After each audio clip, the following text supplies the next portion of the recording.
ભરૂચના હાસોડ તાલુકાના ઇલાવ ગામે શ્રાવણ માસના અંતિમ શનિવાર નિમિત્તે હનુમાન ચાલીસા પારાયણ અને મહાપ્રસાદીનું આયોજન કરવામાં આવ્યું।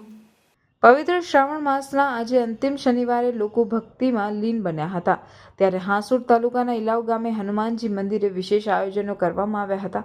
હનુમાનજી મંદિરે હનુમાન ચાલીસાના 40 પાઠનું આયોજન કરવામાં આવ્યું હતું, જેમાં સંગીતમય રીતે હનુમાન ચાલીસાના પાઠ કરાયા। વાલિયાના કરસાડ ગામના સંગીત વૃંદ દ્વારા અલગ અલગ રાગમાં હનુમાન ચાલીસાનું પારાયણ કરવામાં આવ્યું હતું, જેમાં મોટી સંખ્યામાં ભક્તો અને ગ્રામજનો જોડાયા હતા। પ્રતિવર્ષની જેમ આ વર્ષે પણ પવનપુત્ર હનુમાનજીને 56 ભોગનો પ્રસાદ ધરાવવામાં આવ્યો હતો। સાથે જ મહાપ્રસાદીનું પણ આયોજન કરાયું હતું।